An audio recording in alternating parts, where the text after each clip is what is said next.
Hare Krishna, my name is Anuttama, and I'm living in Washington, D.C., a godbrother, colleague, and friend of Sudharma, and I also serve as the communications minister for ISKCON, based in North America, but have duties around the world. And in primarily my communications capacity, I had opportunity to serve with Sudharma for many, many years, and also we were North American officers together for quite some time.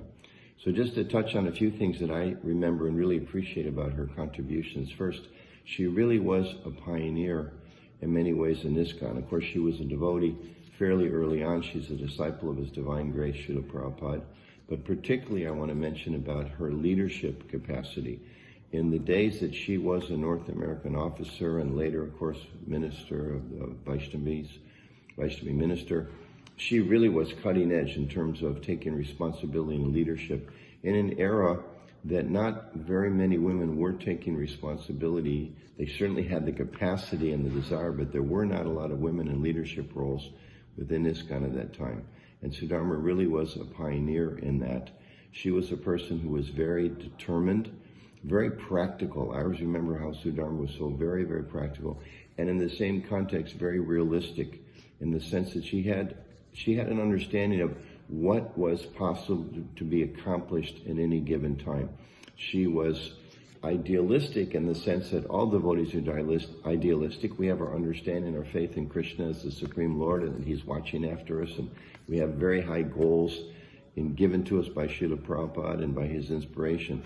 So she had very high goals, but at the same time, she was realistic in the sense that she had an understanding of what could be accomplished at any given time and in any given circumstance. And I think that's one thing that really made her very effective as a leader in our society. She never allowed herself to become cynical, although she was aware, as managers need to be and as leaders need to be, of the shortcomings that we may have as individuals or as a community. But she also was very, very aware of the opportunities that were there. And she took advantage of those opportunities for the pleasure and the service of Srila Prabhupada. So in that sense that she was so realistic, so determined, and very much acting like as a pioneer, and very, very practical. I remember a story I've told before, but some may not have heard it. I remember observing how expert she was in working both with men and with women within our society and outside of our society. When I first met her, she was in some administrative role for the Farm Animal Reform Movement, FARM, in Washington, D.C., and she was working in that capacity, helping them with their work with animal rights. Later, as I mentioned, we worked together as North American officers within ISKCON. And I asked her one time, I said, how is it that you're so capable, as some people are not, of working very effectively both with men and with women? How do you do that?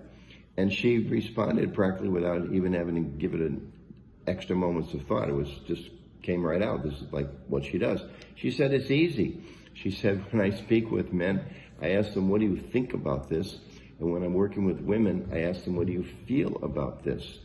Which really is quite an intuitive and practical understanding that men generally, we have the sense we're not so much in touch with our feelings. She asked me, how did you feel about your trip to Mayapur? It's like, oh gosh, how did I feel? Whereas Vaishnavis, they're very much more in touch with their feelings, and they can identify and they can speak quite clearly and articulately about that. So she had this understanding. If I put things in those contexts for men, they're going to get it. They're going to be able to work with me. They're going to be able to understand what needs to be done. And conversely, if I express these things using different words with women, I thought that was just so brilliant. And of course, probably others have spoken about this. She very much was the leader in organizing a presentation in front of the GBC body. I don't know exactly what year, but it was the first time there was a whole panel of senior Vaishnavis speaking to the GBC about concerns about how women were not given the same facilities that men were given in some circumstances. In some places it was more discriminatory, I would say, in some places than others. Some places empowered and gave women more facilities, and some places didn't. And they made a presentation about that, about what's it like to be a woman in the Krishna conscious movement, how they felt things had changed for the worse, some places for the better within our society, and what they really felt the needs were for women and what the GBC needed to do. And at the end of that presentation, the GBC actually issued a formal apology to the Vaishnavis within our society, and certain policies were put in place about the need to make sure there's equal facilities offered, to encourage women to give classes in places where they don't. Again, very practical, realistic steps forward. And I don't know the volume number, but you can look up in the ISKCON Communications Journal publication, which you can find on the ISKCONcommunications.org site.